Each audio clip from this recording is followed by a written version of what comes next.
So before we get into talking about God Squad, I'd actually just like to share a few words around communion. And before I get into that, just to keep Pastor Ben happy, a couple of things about me. Tom will be giving a more complete testimony on himself, but just a quick hit list of a few things from me.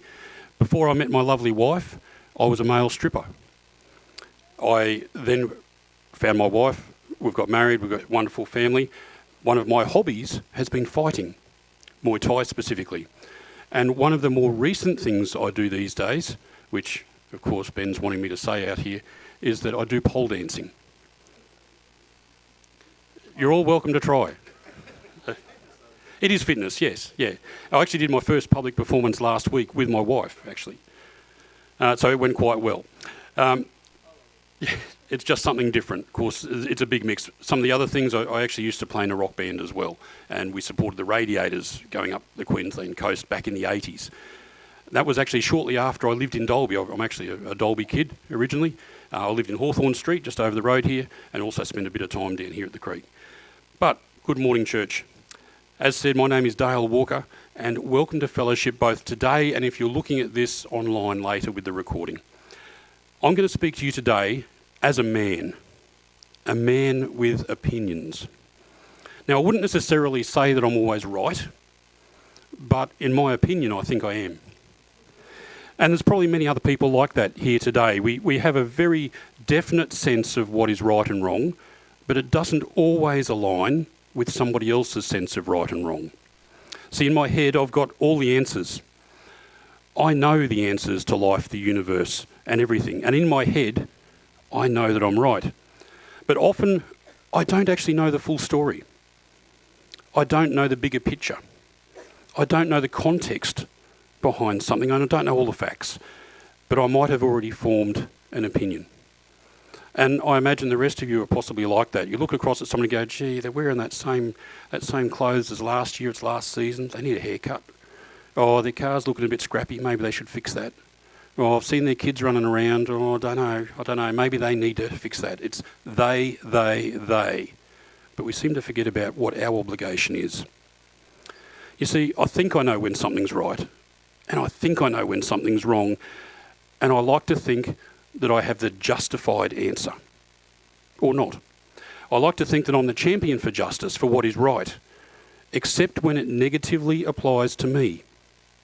The word justice has its origins in Latin and is often communicated in a way that refers to a communal experience, how a group of people define what is right and what is wrong. We have a moral code. We've had that detailed to us in the Bible, and it's accepted by billions of people across the world. And it's been instrumental in defining many governments' laws and our overall sense of justice, be us Christian or not. But then individually, I and many others often feel that yes, a rule is needed and a rule is good for everybody, but it doesn't always need to apply to me. It's very easy to see those failings in other people as we look around and to pick out all those faults and to criticise failures of people around us. But no one likes to see that reflected back. We cry for justice. We cry for things to be righteous. And they're big words. They're bigger than I think we actually consider in normal conversation. But what do these words mean? We commonly throw around phrases like the wages of sin is death, not heaven. I have sinned, and I will likely sin again. I won't mean to, but my human nature is bound to betray me, and it will at some point.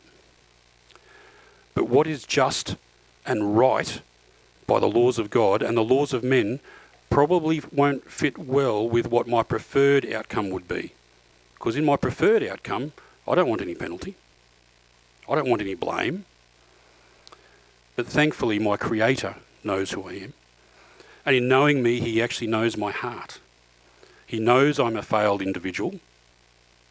And he knows I can't pass that standard of righteousness and justification all by myself. It's impossible. But he has given me an option. He's given me a solution, should I take it. In order for God's justice to be served for my sin, he sent Jesus to pay that price. He showed me mercy while Jesus bore the brunt of all my shortcomings on the cross. Jesus taking my place was the only way for me to get right with God. Nothing that I can do, nothing that I can say would make me any more right with God. All I have to do is accept and believe. And in light of God's mercy then, Jesus says, follow me, help me steer your ways, let me pick you up, let me carry you. And that shouldn't be a hard thing to do. I mean, just accepting help like that. But I guess my failings, and one of those is pride, is that it becomes a larger challenge. And it's a challenge that it shouldn't need to be.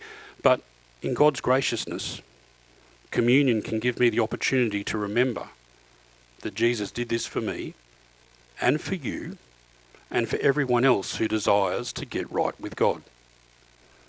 In Romans 3, verses 22 to 25, it says this: we are made right with God by placing our faith in Jesus Christ. And this is true for everyone who believes, no matter who you are. For everyone has sinned. We all fall short of God's glorious standard, yet God freely and graciously declares that we are righteous. He did this through Christ Jesus when he freed us from the penalty of our sins. For God presented Jesus as the sacrifice for sin. People are made right with God when they believe that Jesus sacrificed his life, shedding his blood. This sacrifice shows that God was being fair when he held back and did not punish those who sinned in times past. The communion that we share is our reminder. Some of us like to remember in different ways, and some of us get concerned that by having communion regularly it's a ritual and we're just getting in a habit. And some like to add extra flour and grace to it and say that it's a particular way of doing things. But it all boils down to being a reminder, something that actually sets in our mind what we're doing. By eating the bread and drinking the cup, we celebrate and proclaim the death and resurrection of Jesus Christ and our promise of life eternal, freely given to us by grace. Certainly not because we deserved it, not because we earned it. We couldn't buy it at the corner store. Not because it was just, but because he loved us. So I'd like to share a very simple prayer before we share the elements. And the simplicity of this prayer is actually complex in itself. Dear Lord, thank you. Amen. Please take the elements in your own time.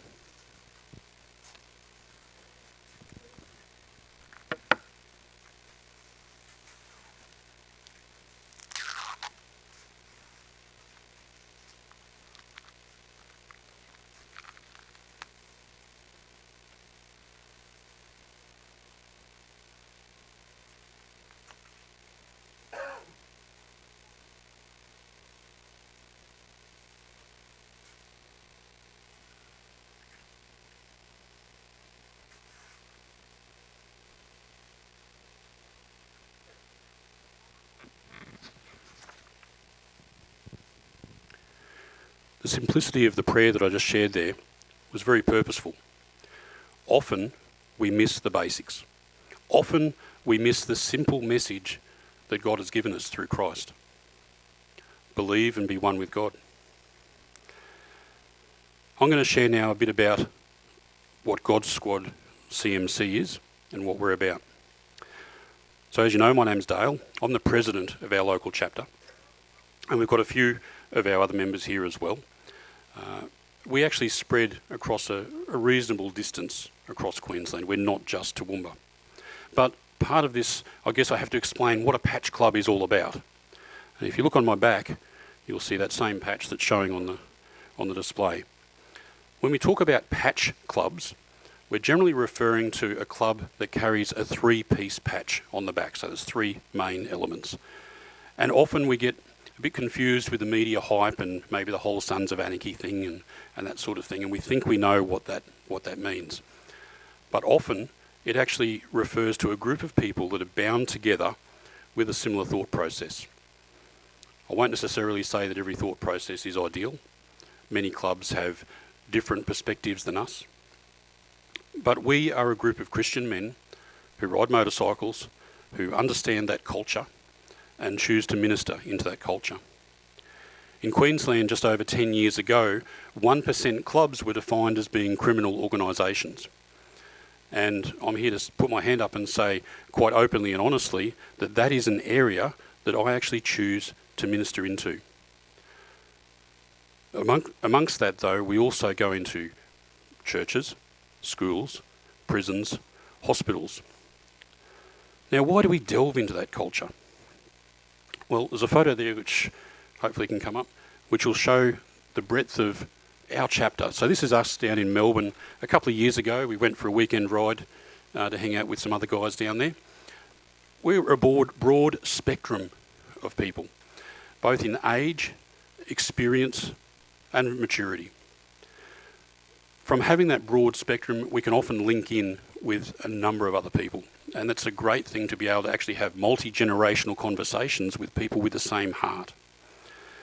So where did God Squad come from? Well, in the early 70s, a particular fellow, the Reverend John Smith, also known as Bullfrog, because he was the loudest noise in the pond, recognised that church wasn't for everybody.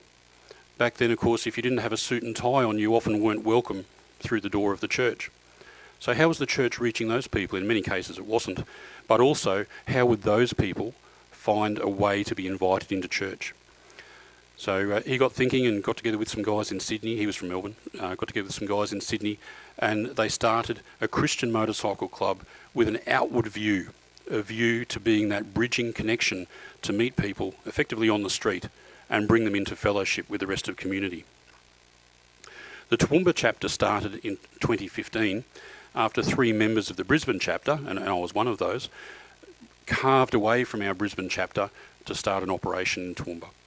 And for many years we had success with a clubhouse in Drayton in the southwestern side of Toowoomba, and then in the last couple of years we've had the opportunity to purchase a building off the Toowoomba Buddhist Society, and we now actually have a clubhouse on the opposite side of town, which is going great as well. Now, it's not the sort of thing that you can just front up and say, hey guys, I'd like to join, here's $10. That's not the way it works. It's not that sort of a group. Commitment to membership is something that takes a number of years. And we generally float numbers around like saying minimum 3, minimum 4 years. Hang around with us for a year. Maybe then we'll make you an associate for a year at least. And maybe then you'll get to a point of being a prospective member. And then from being a prospective member, eventually to membership. And while that sounds very long and drawn out, there is actually a bit of a process. There's a bit of a step. And not only do you have to be vetted by our guys, our Southern Hemisphere guys, but also our international guys, you also actually have to be effectively vetted by the people we minister to. You see, we're going into situations where the fact that we ride bikes and the fact that we're clubbies is actually a bit of a thing, and it means so much more to a number of the people that we minister to.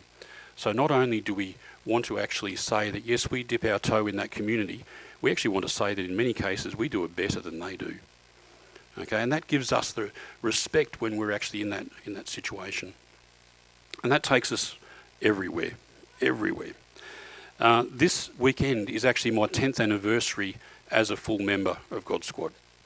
But that doesn't mean I've just been around for 10 years. That just means I've been a member for 10 years, and I've been around for a good period before that.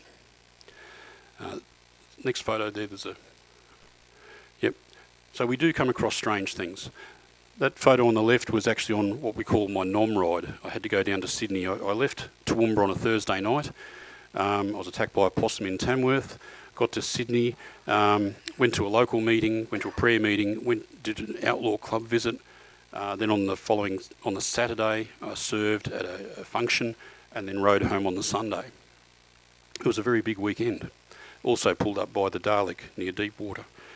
And the next photo as well. This was actually a funeral that we did in Kingaroy in 2015, where we actually had all of our Queensland membership actually come for that particular celebration of life. Now, we're not alone in this mission. We have many other people around us that are effectively prayer warriors for us. And certainly we can't do this without the firm support of our families, which is very important to us. Next photo as well. We're actually an international organisation. We're the only Christian bike club that has actually spread internationally.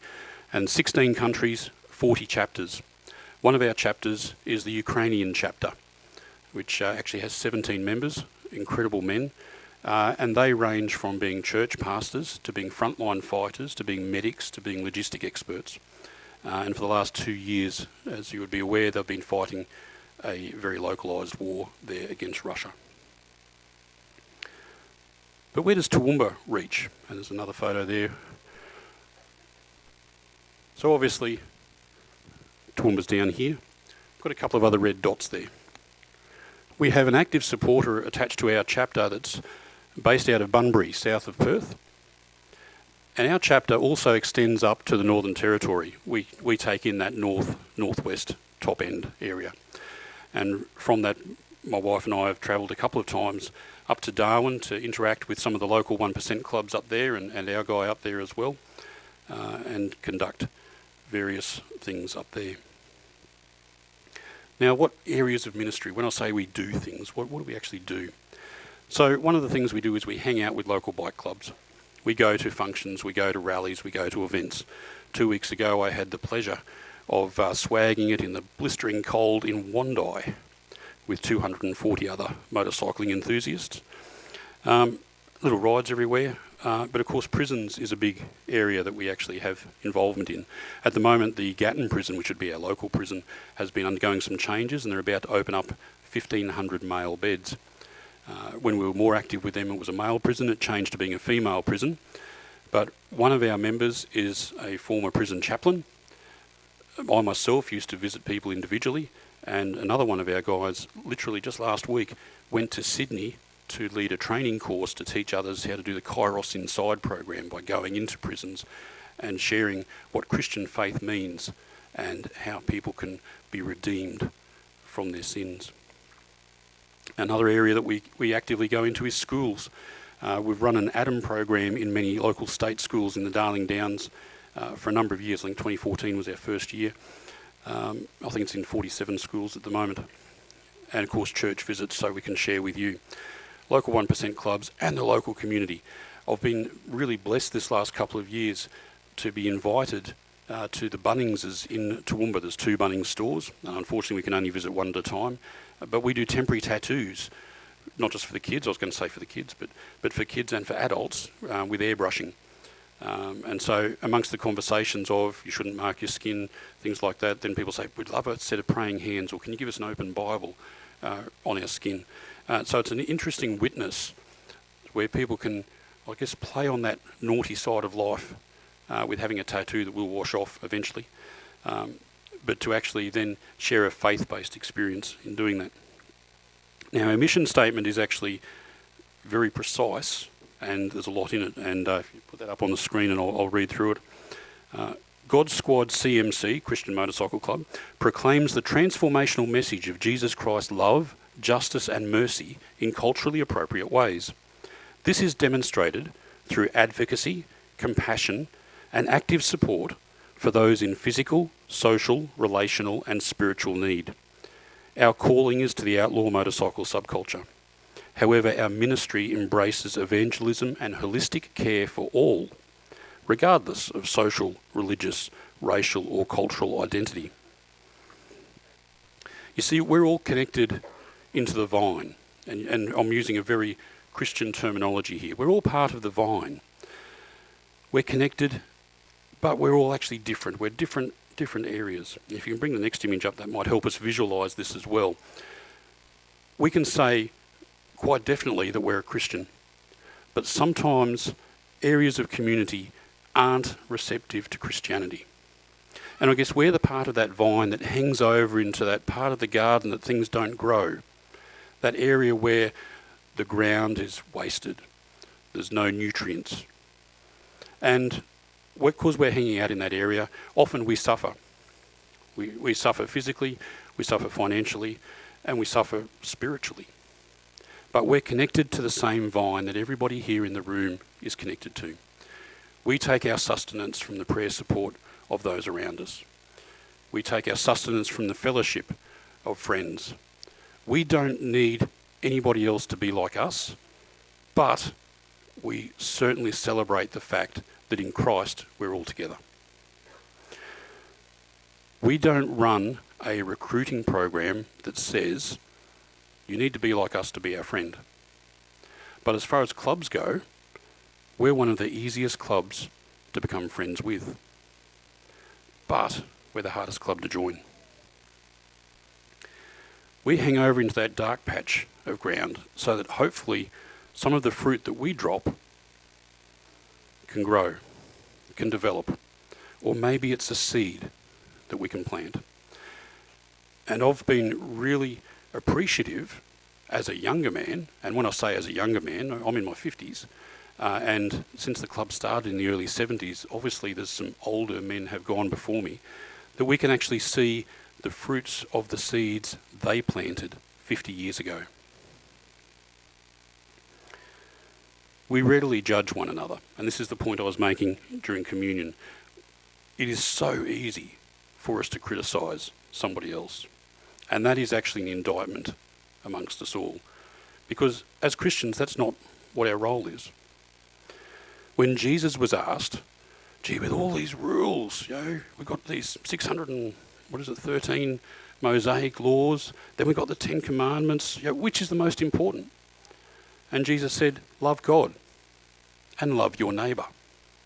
Now, once again, we might think that that's actually pretty clear cut.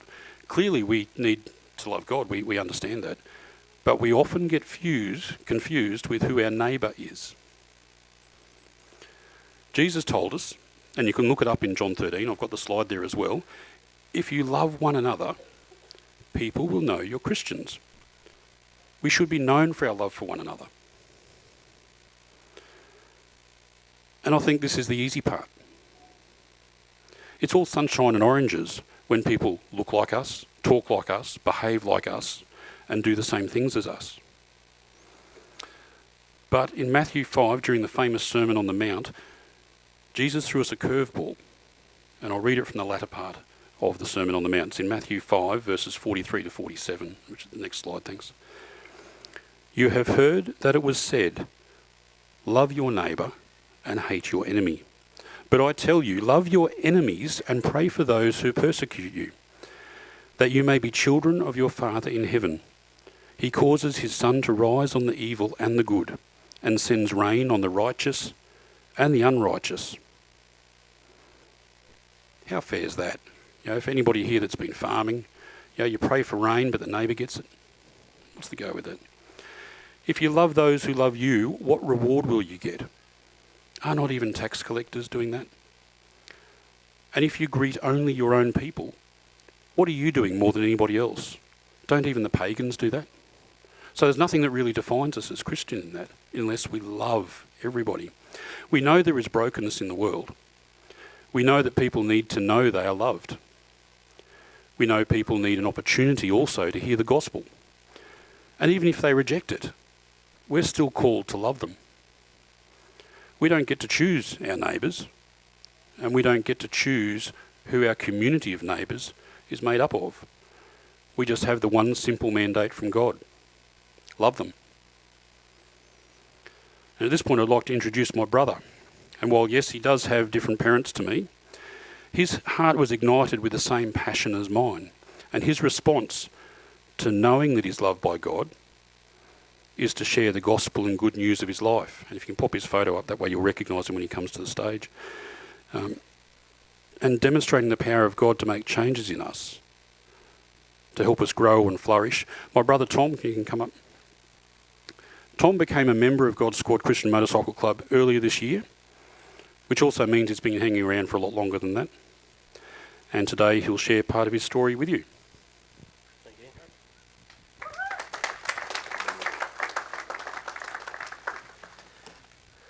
you. G'day. So I was saved at a pretty young age. My sister, I have to thank for that. She pulled me aside and on the beach at Stradbroke Island and gave me life to the Lord. But then, pretty quickly lost all focus on that and started hanging around with the wrong people at school and smoking at the age of about 13, and then started sort of needing money to keep smoking, and so we started stealing stuff, and and I landed in court at about the age of 17 for stealing a substantial amount of copper, and so after that we sort of thought, oh, better rein it in, but I didn't sort of slow down. I had a few good years and then moved to Darwin, and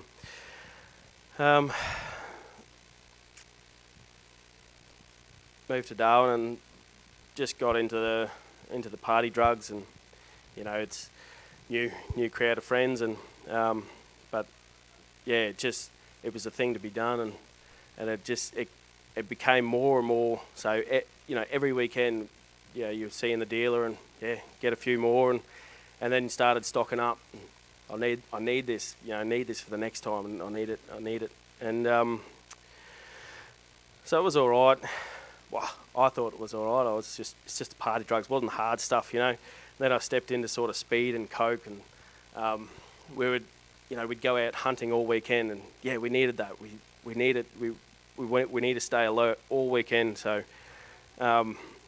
it was something that I'd carry it everywhere. It was always on me. And then I got made redundant I was working at a gas plant. So I was getting paid a lot of money. And then they were sort of closing down. So here comes this big redundancy pay. And so what I do with it is just go and I took it partying, and then met some new people, and one of them said, "Oh, here, try this. It's smokable speed." I'm like, "Oh yeah, righto. I like speed. It's cool." And so then I tried it, and I thought, "Oh, wow, that's incredible. That's the best I've ever had."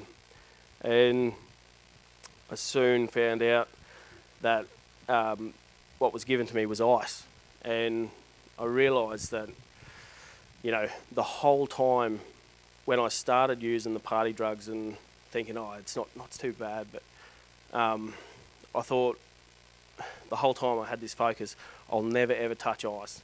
You see all the people out there that it just destroys their lives, and then here it's like a month or two of using this substance. I've figured it out. I showed someone else that I'd lost contact with, and they're like, "That's ice." I'm like, "What? No, it's smokable speed." And just not having the knowledge of it, and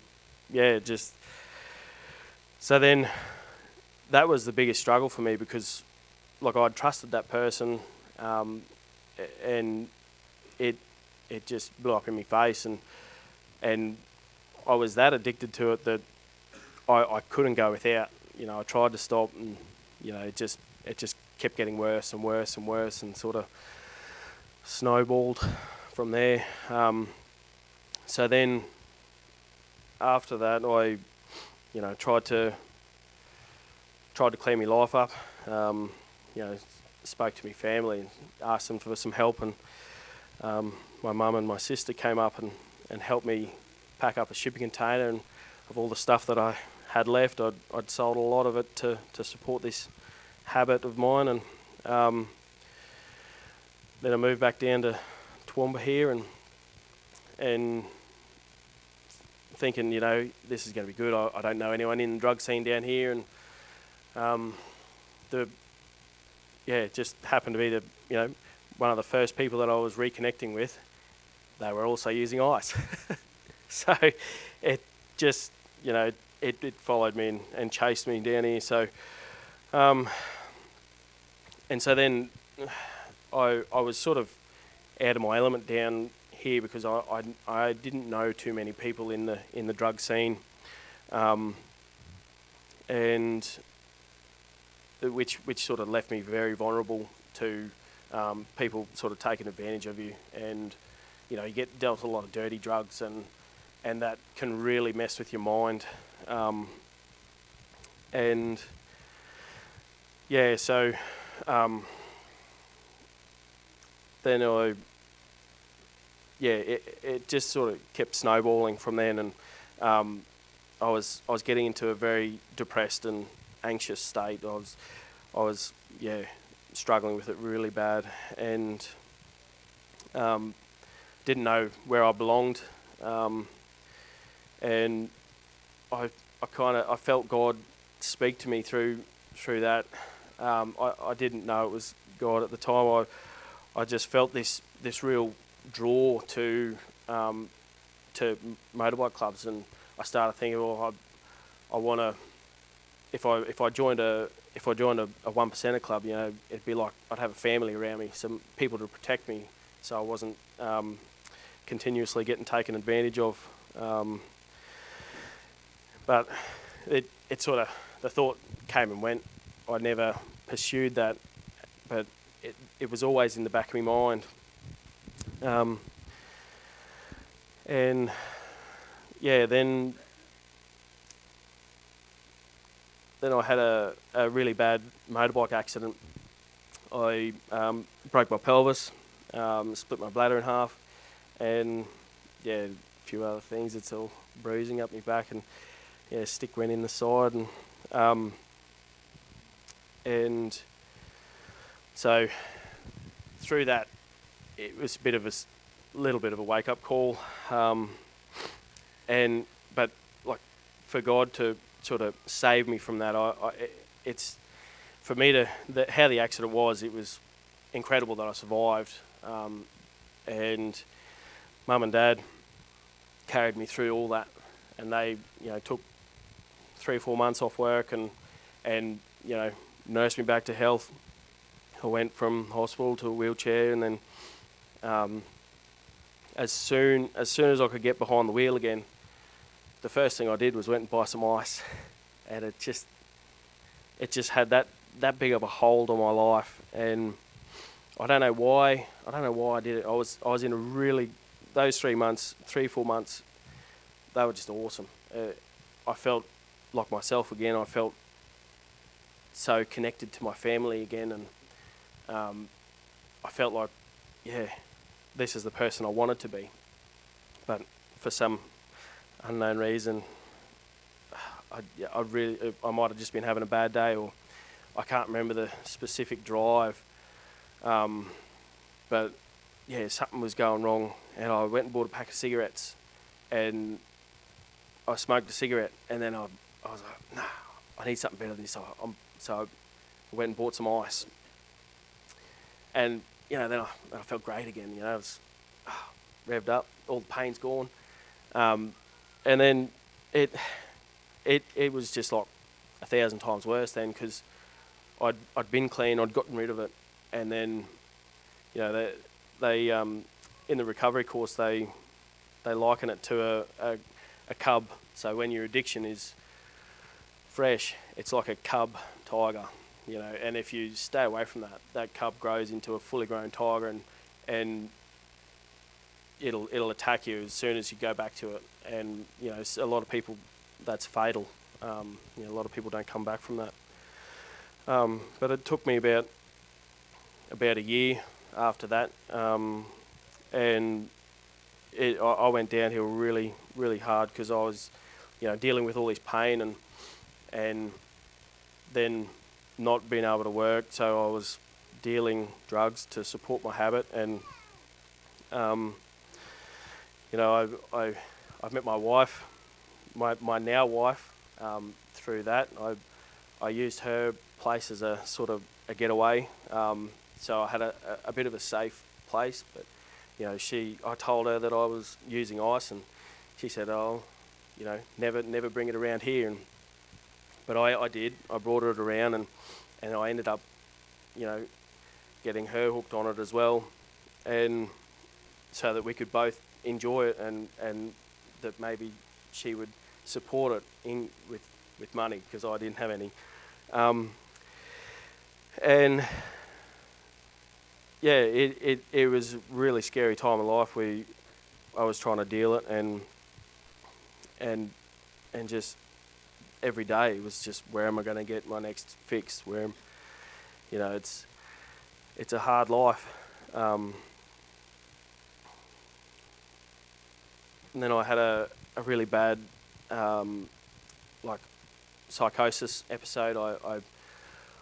I just thought everyone was out to get me. There was a few people chasing me for money and a few bad situations, and just all the dirty drugs that I was getting. It really just messed with my mind, and I ended up there was 2 ambulances and four cop cars. Rocked up to this little apartment that my wife had, and they couldn't make sense of me, and I ended up in hospital. They calmed me down. I don't know what they injected me, but it worked. So after that, second, third, fourth wake-up call, started going to, so I was found with a lot of drugs on me at that period of time. I had what they class as a trafficable amount. So I was looking at some serious sort of time. And, I started going to AODS after hospital and seeing a psychologist just to try and change it all, because I didn't want to go to jail. I didn't want to deal with all that. And it was working. The AODS was working, the program at the hospital, and the psychologist was working. And then Mum and Dad suggested that April and I start going along to this place called God Squad. And I was like, oh yeah, I like bikes, I'll come along. And we came along the first night, and I thought, oh, what's this place? I don't want to be here. It's not for me. But then the next few times I just had this niggling feeling that I need to keep coming back, and then Dale offered a recovery course program, and I said, yeah, I'd love to do that. I really want to help better myself, and then it was through that recovery course that I, repented and really came back to Christ and gave my life to Him again, and it just radically changed my life.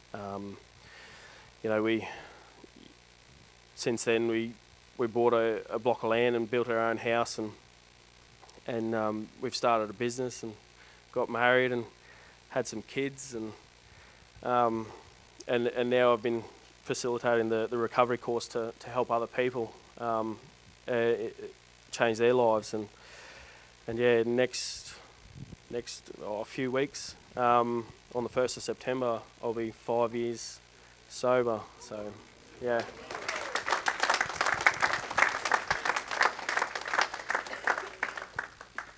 Thank you. Really appreciate you sharing that, Tom. Hey, you'd finished? Yeah. No, thanks, mate. I really appreciate you being vulnerable with us. It takes a lot to stand up in front of people and be that vulnerable and be that open. And I really appreciate that you shared that much detail. I think it's good for us as a church to hear it. Like, a lot of us are not dealing, as Dale alluded to, and Tom, look, we're not in those places. We're not connecting with people who are, living that lifestyle or wrestling those issues. But maybe some of us are. Maybe some of us have got children or family, and something that really, that are wrestling those issues. Maybe we've got a friend who's their children or they're wrestling those issues, and that ice especially, but drugs, a destroyer of lives. There's something that really stood out to me that you mentioned in amongst of all that is even, you were home for 3 or 4 months, whatever it was, after that big accident. Was that on a road bike? I was on a road bike, it doesn't matter. I was hoping it was on a dirt bike. That would have helped my cause, but anyway, it's on a road bike. He's on a motorcycle, and your parents brought you back to a good place. you're in a good environment. But then for no really, like what I heard was no really discernible reason, this thing just grabbed him back in. You know, that addiction, that thing that had grown from a cub into a into a full-grown beast, you know. And I think sometimes if we're not wrestling those things, we can look at people that get caught back into something, and if we're not careful, we can be a little bit judgmental, or we can be a little bit, well, you know, you've had 3 or 4 months, mate, you should be right. Like, we can be a little bit, but like the way I heard it, you didn't really even understand. Like, there wasn't a logical reason. It's not like you woke up and decided, oh, I'm going to go do this because I want to. It just sort of really quickly pulled them back in, and it just highlighted to me how much grace we need for people. How much grace we need. And Dale mentioned, just because someone looks a bit different, just because someone talks a bit different, just because they don't see the world the way we see it, doesn't mean they're a write-off. And especially to God. And I love the end of that testimony where you can just get around the right people who are willing to go on a journey. Dale, yeah, you didn't talk much about it, but Dale obviously took you through a recovery course. That would have taken a lot of time and a lot of effort and a lot of prayer, I imagine. I'm sure there's plenty of times where Dale had other stuff to do, but he chose to journey with you and to take the time. And for those of us who are mature believers, like, what a thought if we would just journey with someone. If we'd make the space and take the time actually to help someone out. That's pretty challenging when we're busy and we're running our businesses and doing our work and we've all got kids and, you know, but I just wonder if there's people in our worlds who the answer to their breakthrough is not just the miracle power of God, because obviously we need the miracle power of God, but it's also someone willing to take the time to come alongside them and do journey and get your hands a bit dirty. I find that really challenging. But I believe that's what we need to do. Discipleship is relationship. We can't disciple someone unless we're willing to be in a relationship with them. And mate, that's such a, I know bikers don't use the word beautiful, but that's such a beautiful story that 2 guys, one ex-male stripper who's sort of reverted back, which I love that story. With his clothes on, because when you look at Dale, you don't think male stripper. I don't. I love it for the shock value, obviously. But again, I just love it how God can reach anyone, anywhere, and do a transformative work in their life. Like, no one's too far gone. I love that. I love it that no one's too far gone.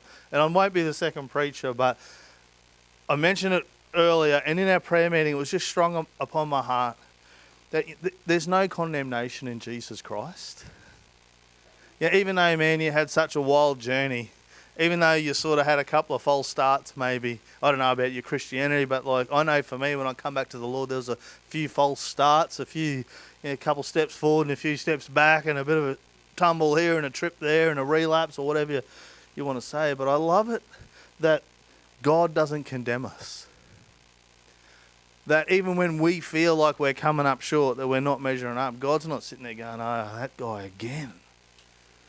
But he's loving, he's faithful, he's gracious, he's patient. He doesn't change, he's for us. I love that fact.